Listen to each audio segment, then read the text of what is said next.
All right, another totally rewarding chat. Going to get started. Going to do something a little different today. Going to talk about CEO pay, etc., with Chad Sowash. And if you know him from Chad and Cheese, that's great. But there's actually a little more background to him than that. So instead of me trying to ruin your history, I Uh-oh. figure I will have you give us a background, an elevator pitch of I don't know how many stories, and kind of give the history of how you ended up where you are now. Yeah, poor kid. Grew up, born and raised in north central Ohio, Mansfield, Ohio, Gallion, Mansfield, Ohio. Went directly into the military because I couldn't afford college and knew I was going to easily party my ass off. So I went directly into the military instead of directly into college. Bumped out of there and got sucked into the corporate world, believe it or not. Found my way into the recruitment tech industry. I was actually with Monster.com before it was Monster.com. Launched in January of '99, which you well know. You were there for the all the fun stuff, Super Bowl commercials, et cetera, et cetera. I've been in the space ever since, mainly working with major Fortune 500 companies around tech, around process methodologies, around building talent pipelines, around compliance. So been able to do a lot and then really dig into the tech. Um, I was a lead on building the National Labor Exchange, which connected all the state job banks together for job distribution for major Fortune 500 companies who were federal contractors, which are most of them. And then also, I am the only guy, I think still today, who led a project that was a single search engine platform that fed 40,000 different domains. We were working directly with the .jobs top level domain, and we were able to use Boston.jobs, and our search engine just automatically spit just Boston jobs into that domain. And then we had Boston sales.jobs and Cleveland, technician.jobs, et cetera, et cetera. But the search engine actually went and pushed the relevant content to 40,000 different domains. We did that for one reason, to number one, to see if we could do it. And secondarily, reason we wanted to see if we could, kick Indeed and see if Google would realize what we were doing, and obviously it didn't work out because nobody knows about it today. Um, Military background, as I'd said, I went to actually work as the CXO over at Recruit Military. I built veteran talent pipelines when I was at Ronstadt in their RPO division. Worked with big companies like the Ford Motor Company. Uh, I got burnt out and I ejected and found myself back doing consulting and then also starting a podcast with a really good friend of mine, which was more of a branding exercise. So I like to ask before we dive in, Yeah. what do you do for fun outside of work besides, I know, bourbon and what have you? So, Yeah. Bourbon and really just trying to soak up every experience I possibly can. We've got a little place on the southern coast of Portugal, which is really our base camp for us going out and trying to do as much as we can to explore Europe. During that time, while we're there, I've picked up a game called Paddle, Padel, which is kind of like a cross between tennis and racquetball, which is it's amazingly fun. Everybody plays pickleball around here. I've played it a couple of times, and I've played racquetball and tennis, and unfortunately, pickleball is incredibly slow, and I hated it. I played paddle, and I love it. So we play that a lot when we're definitely when we're in Portugal. It's starting to catch fire here in the U.S., but not quite enough where I have a court close to me. I'm going to have to Google, check it out. Yeah, it's cool. All right, so you and I on a couple different coffees have talked about this. So, and we get going. In fact, we almost missed the show today because we started chatting about it before, and then I'm Yeah, like, I got to go back and click record, dude. Um, so let's talk about this whole CEO ratio mm, to employee piece. And so, just to get it started, I'll let you set the table around defining what that is, and then actually, if you just want to roll right into either what irks you or where you see the problem at, we'll just yeah. start with that. Yeah, well, I'll just go to the Economic Policy Institute, who cited that CEO pay slightly declined in 2022, but has soared 1,209%, over 1,200% since 1978, compared to 15.3% rise in typical workers' pay. So CEO pay continues to outpace the pay of the working class people across the United States. That's an issue to me. 1,200 times versus or percents versus 15.3%. That to me is not only an issue, but I believe everything that we're seeing from dissension in the ranks, not just with workers, but just throughout America entirely, is tied back to this. So I know, and every time I've heard you say that number, it's a big number on what was probably, it was a bigger number on what was probably the bigger number to start with.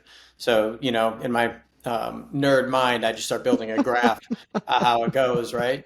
Um, so how, like, when you think about it, I always kind of go to an athlete analogy, and then you can beat this up. Yeah. Someone walks in and says, I could make this kind of money Hmm. if you pay me this much, I can make the company this much. Is it worth it? They want the best available talent, and somehow that happens. Um, so how do you see this kind of working out? And I know we've also talked to throw stuff at you.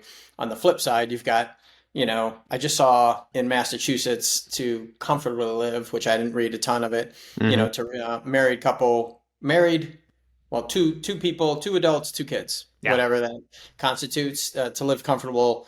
I'm in Western Mass, so I assume this is Eastern Mass, but $300,000.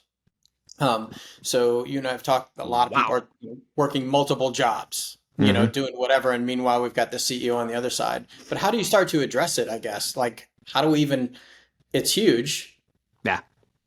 How do you deal with the economics of it? Well, we have to understand the basics first, and so I want to boil it down in real world numbers. And I want to start with in 2023, General Motors CEO Mary Barra received 27.8 million in total compensation. So as of April 2024, the average hourly pay for an entry level GM job in Detroit, Michigan is $18.47 per hour. That's less than $40,000 a year, $38,417 per year, working a 40-hour week, no overtime, right? Now, as per the MIT's living wage calculator in Detroit, Michigan, or Detroit Dearborn, a living wage for a single person, no children, is $20.42 an hour. So the entry level worker is not even making a living wage. No wonder Sean Fain and the UAW are looking like heroes with a 25% increase in base pay over 4 years, with top assembly plant workers earning roughly $42 per hour. But remember, Mary Barra fought tooth and nail against increases and called the UAW's negotiation tactics theatrics. Mary Barra's total compensation represents, listen, 720 workers. 720 working class Americans. Does that seem fair? That's crazy. So if you took, ask yourself this question. If you took 720 workers out of GM plants for 6 months, would it affect production and revenue? I think we've answered that question when the UAW started pulling people out, right? GM, they were having issues, so we know that pulling people out of plants are going to impact production and revenues. Now, if you took Mary Barra, the CEO, out of the chair for 6 months, what do you think that would do to production and revenues? Do you think that would even affect the organization? It might, but it wouldn't to the effect of 720 employees. I think that's how we need to start thinking of this is she worth 720 of these employees? No. Should they be paid more? Yes. I think that is at least a good place to start. So I agree with that, and we'll come back to how we tackle that. I think the other piece, so when I think of CEO pay, Uh-huh. the thing that kind of gets me at the top, because I still struggle with the supply and demand, Yeah. you're like, if I don't pay that much, someone else will pay that much, and I theoretically think they're worth that much or they're going to Yeah. bring that much to the bottom line. But where I think I get a little burnt over it all is, I guess you can put these into two things. The short-term focus. So it's all about, look, if you Quarter. told me I could, do something for 2 years and it doesn't matter the detriment, like I don't think I could scruples do that. But that's Yeah. what it kind of looks like. They're after the short-term pay, I make my bonus and then I leave. And I think the other piece would be, I don't know what her golden parachute is, but more frustrating to me would be if she's doing a poor job, isn't making numbers, they don't think they're doing well, that she gets Right. that kind of money and gets, 720 workers worth of wages to leave. We all know a good severance package might be 2 weeks pay per couple years or Yeah. year, Yeah. Yeah. A capped week. out at three Yeah. A week months. per year on top of that. So you get 2 weeks plus a week per year. I mean, Yeah, on average, somewhere yeah. in that ballpark. So someone who's worked 20 years is going to get, just short of a third, just a little more than a third of a year's wages if they're let go. Whereas, they see these big parachutes. So I don't Yeah. know how you start to square all that on top of it. Well, I think the way that we square is we start treating people the same and fairly, right? These CEO comp packages are, I mean, they are set up to be able to pretty much set up a mirage where they're like, well, they're only getting stocks and shares. Okay. Those are things that, first and foremost, they do have worth. Okay. And total comp overall, plus a golden parachute. Tell me what factory worker gets a golden parachute when they leave, right?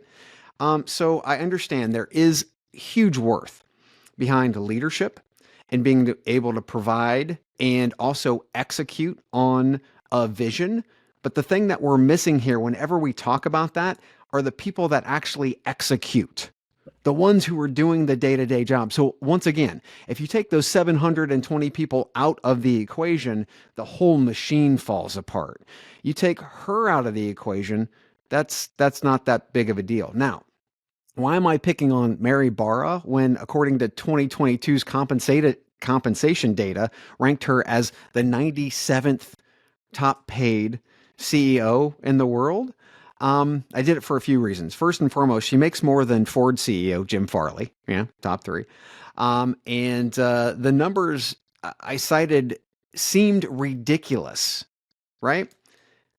But there are 96 other CEOs who make higher comp than she does. Not to mention the UAW story provides a really great framework for us to understand how living, working Americans actually equal out to her compensation. So I think from our standpoint, we really have to think about how did this happen, right?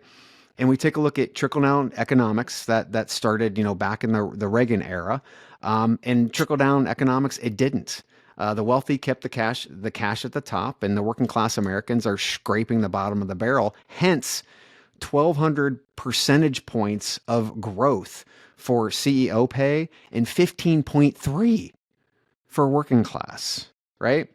Then the 80s rugged individualism narrative, which was created to help bust unions, and it worked, right? And as Americans today, we're more divided than ever, and I believe we're more divided than ever because we don't have enough money to be happy, to be able to cover. We're working overtime. We're working more than one job. So, this is the problem. How do we fix it?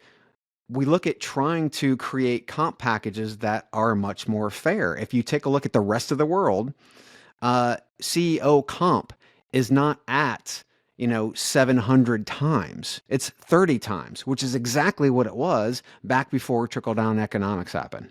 So, but I guess is that legislate? I don't actually know at that level for multiple reasons. I guess I've Yeah. been more of a broad-based person for a long time, Yeah. so I understand the exact comp side of it. But like, how do you fix that? Is it legislation? Is it whatever? Because again, I'll come down to, hey, I can pay this much to get Sean, or I can pay this Yeah. much to get Chad. Yeah. Sean's kind of a loser. I want Chad because he's a leader. So like and this is what Chad's asking for. Uh-huh. I can get my head around $27 million.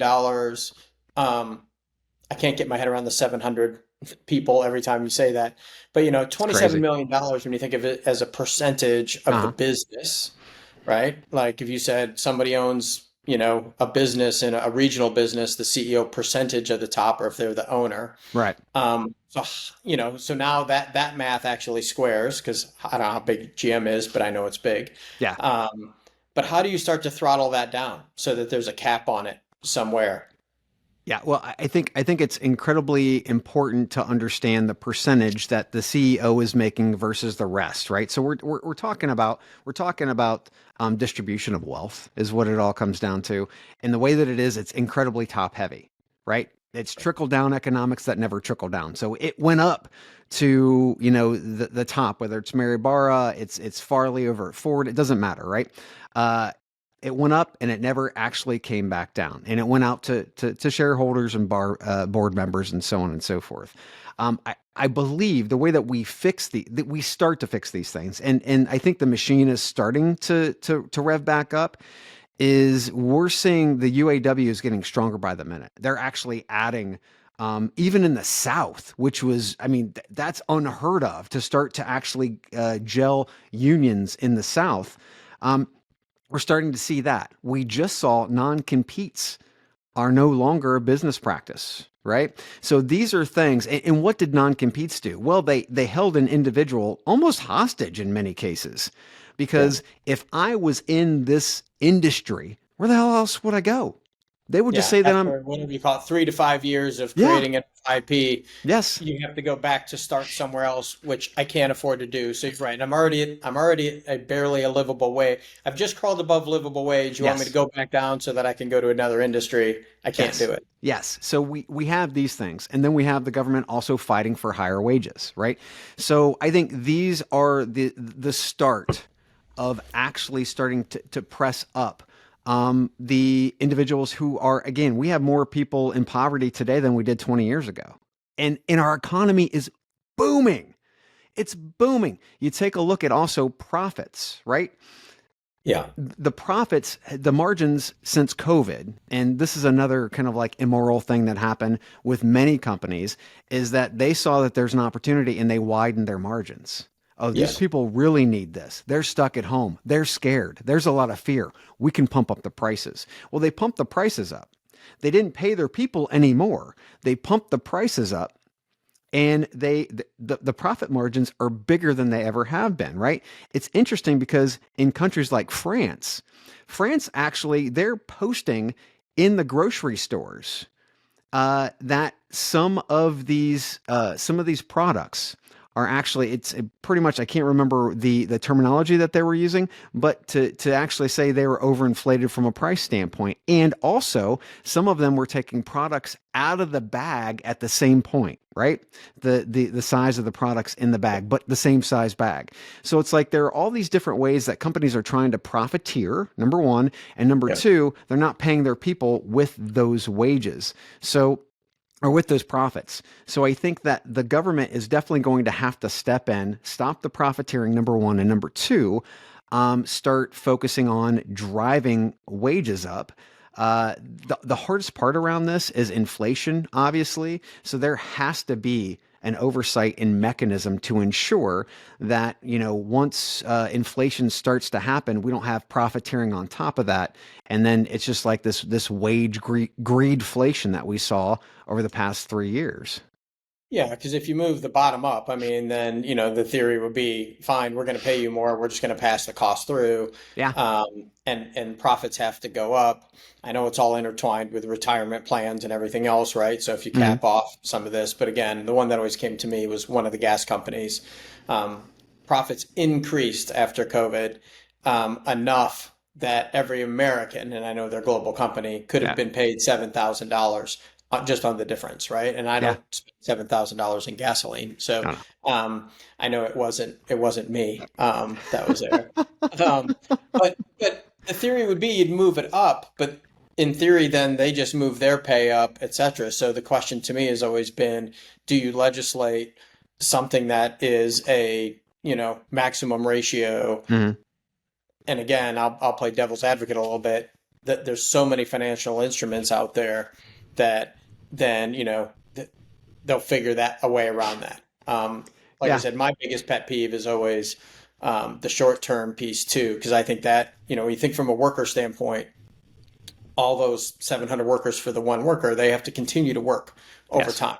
Like that, Till if they they're let go die. in their 19 weeks, great. They still have to go within 19 weeks and find another job because they Hmm. need a livable wage. Hmm. The golden parachute piece where they leave, they don't have to do that. And so they're not always in the long-term interest of the business. And to me, that would be a piece to try to somehow, I don't know if there's penalties. I don't know if you hold money in escrow. Hmm. Like when you make over X amount of money for a company that has that many humans involved, is there a way to somehow hold that back so that you can make sure you did the right thing for the Right. overall business? Hmm. Who polices that? Like, and this is where it gets all really intricate. With how far do you let legislation go, or do you let it be Yeah. laissez-faire in the spirit of because capitalism right now, this is basically this is capitalism at its best or worst. Yeah. Yeah. Yeah. Um, Yeah. you know, I've heard the term late stage capitalism a lot lately, because of all of these problems, and they're all coming to a head because of the lack of guardrails. The boards that are being put together are basically just a bunch of buddies that you can pull on the board and pay so that you can do whatever you want, right? Comp package wise, et cetera, et cetera, et cetera. Um, you take a look at the things that have been said over the years. We need a small government. Well, we need a small. Why do we need a small government? Because we don't want IRS agents and we don't want people providing oversight on how we do business, right? So that we can do these things, so we can pay our people over 40 years 15%, and we're taking a 1,200% rate hike, or wage hike. At the end of the day, I think it's incredibly smart if we take a look at ratios. And this to me makes the most sense. The ratio of 30 times, okay? And again, this is pretty much the ratio that you can see all over the world except for in the US. You take a look at the ratios of 30 times against your lowest paid employee. What's that going to do for CEOs? They're going to want to get paid more. So what are they going to do? They're going to want to actually elevate what everybody else is getting paid. We have to attach their incentive to what their people's getting paid their incentives, right? They're not aligned right now. That's the biggest issue. We are not aligned from the standpoint of the CEO doesn't give a shit if Jeffrey walks off the line tomorrow. Although, because the UAW is starting to gain strength, if there are 700 Jeffreys or Janices who could walk off, oh shit, right? So there are many different layers that I think we could actually put in place that are already starting to come into place today.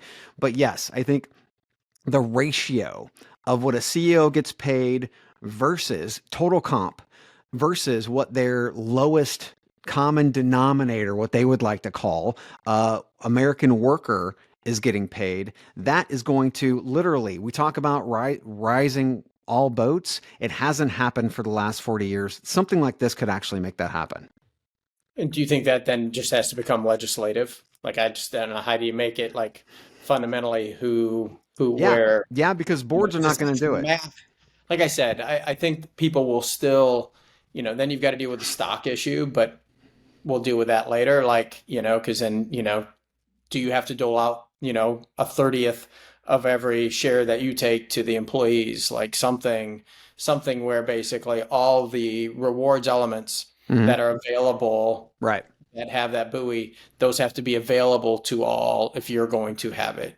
Um, I mean, it is such a fascinating problem, I think, Yeah. and the Well, numbers are staggering. and it's one that we've created, and to be able to say, and I always believe that complexity was created. It didn't just happen. It was created. You take a look at legislation that's 1,200 pages, right? Which could be 120.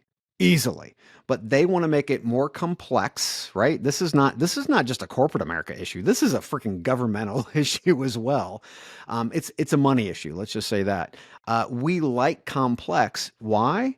Because guys like you and I, or the normal American, they won't pay attention if it's complex. They just fall asleep after 20 minutes of droning on and on and on, versus keep it simple stupid.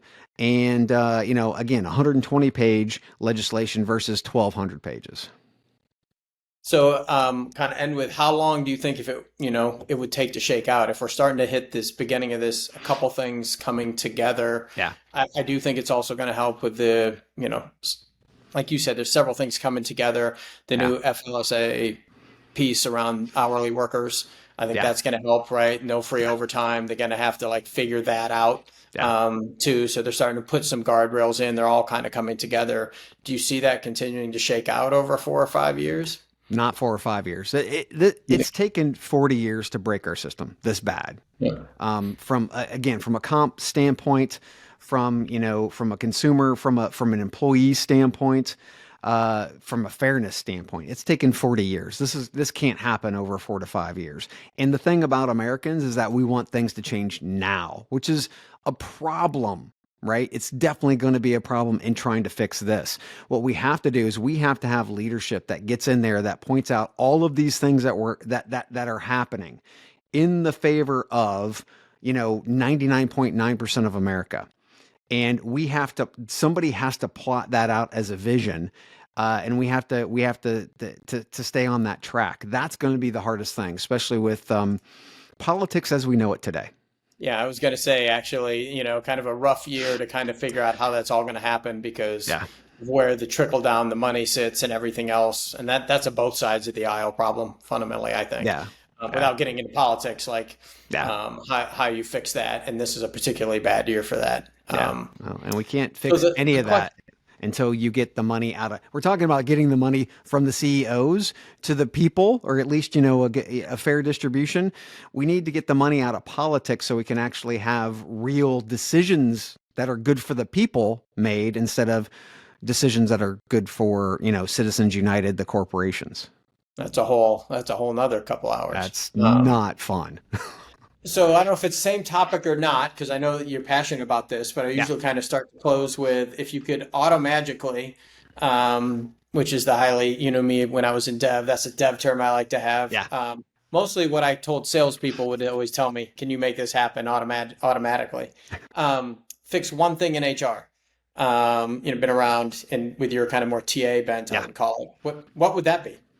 Yeah, I mean, we're doing a lot in, the talent acquisition and talent management space. So all the way through, I really, really would hope and would want to change the HR's vantage point of themselves as being a cost center, because they're not a cost center.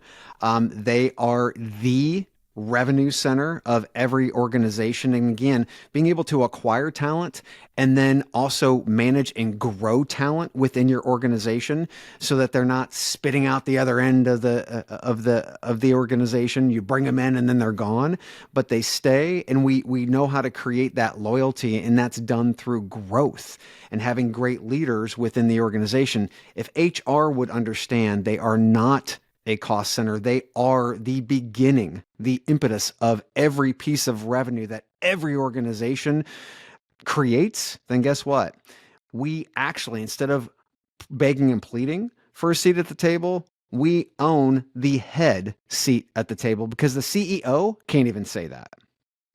No, I agree. I think, yeah, the strategic piece of it, and I wouldn't say it's the beginning, it's also just the middle and the end. Like, Yes.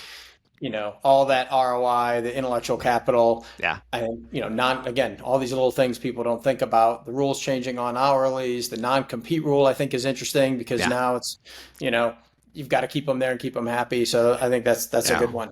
That's a great thing.